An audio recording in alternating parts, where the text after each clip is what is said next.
আসসালামু আলাইকুম বন্ধুরা, আজকে কাকুরে নিয়ে আমি ঘুরতে যাব বিমান মিউজিয়াম জাদুঘরে বাংলাদেশ। এখন আমরা মেট্রো রেলে উঠলাম। মেট্রো রেলে ওঠার পরে কাকু আমার টিকিট কাটলো দুটা টিকিট, মিরপুর 12 থেকে আগারগা বিমান মিউজিয়াম। সেখানে আমরা যাব, 30 টাকা করে টিকিট। এরপর আমরা চলে গেলাম মেট্রো রেলের সামনে। মেট্রো রেল চলে আসলো, কাকু তার ছোট্ট ফোনটি দিয়ে মেট্রো রেলের ছবি তুলতে লাগলো, ভিডিও করতে লাগলো। কাকু তার ভাঙ্গা মোবাইলটি দিয়ে মেট্রো রেলের ছবি তুলতে শুরু করতে করতে মেট্রো রেলের দরজা খুলে গেল। এখন আমরা কিছুক্ষণের মধ্যে মেট্রো রেলে উঠবো। হ্যাঁ, এই কাকু উঠলো। কাকু প্রথমবার তো ভয় পাচ্ছিল, তারপর কাকু উঠে পড়লো। মেট্রো রেল থেকে নেমে আমরা চলে গেলাম বিমান মিউজিয়াম জাদুঘরে। টিকিট কাউন্টারে টিকিট নিয়ে আমরা ঢুকে পড়লাম ভেতরে ঢোকার পরে খুবই সুন্দর একটা জায়গা বন্ধুরা। এখানে মনে করেন যে আপনার সন্তান ফ্যামিলি নিয়ে ঘোরার মতো জায়গা।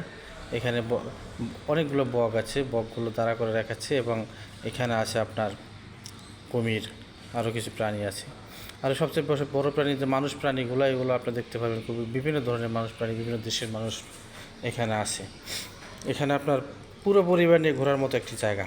এরপর আমরা চলে গেলাম বিমান মিউজিয়ামের ইঞ্জিনগুলো, পুরনো ইঞ্জিন দেখতে। এই ছিল আপনার যে জেট বিমানগুলো, সেই জেট বিমানের ইঞ্জিন, এগুলো সেই পুরনো ইঞ্জিন, খুবই মজবুত ইঞ্জিন। আমরা যুদ্ধের সময় যুদ্ধের সময় বিমানগুলো কাজে লাগিয়েছিল।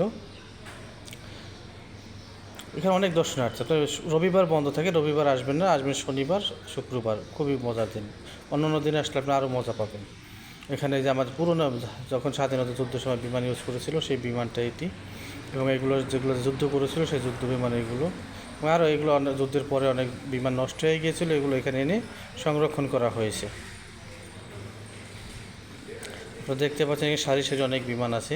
আসলে ভিডিও দেখে আপনার মন ভরবে না, যদি এখানে আসেন মনটা ভরে যায়। এই যে হেলিকপ্টার কত বড় পাখা! আমরা তো দেখি ছোট্ট একটি হেলিকপ্টার, কিন্তু পাখা অনেক বড়। আপনি ফ্যামিলি নিয়ে আসবেন, বাচ্চা, এখানে রাইড আছে আপনার 30 টাকা, 40 টাকা, 50 টাকা রাইডে চড়তে পারবেন। অনেকগুলো চাচা আজকে অনেক মজা করেছে, চাচাকে নিয়ে আজকে সারাদিন ঘুরছি। এগুলো হলো ভ্রম, এগুলো হলো আপনার আমরা যে ভ্রমগুলো দেখি পরে উপর থেকে, এই সেই ভ্রমে একটা পড়লে কী অবস্থা হবে আমাদের চিন্তা করেন। মানুষের জন্য না। এগুলো হলো ইউক্রেন থেকে আসছে ঘুরতে। ওদের দেশে যুদ্ধ চলতেছে, আর ওরা ঘুরতে আসছে এই দেশে। ওরা হয়তো এদেশেই থাকে কিনা, এদেশে স্টুডেন্ট কিনা জানি না, কিন্তু জিজ্ঞেস করেছিলাম, বলছি ইউক্রেনে। আমি বললাম যে তোমাদের যুদ্ধের কী অবস্থা, বলে হ্যাঁ যুদ্ধ চলতেছে, ওরা ঘুরতে আসছে। ওদের কোনো ওই যুদ্ধের কোনো নেই।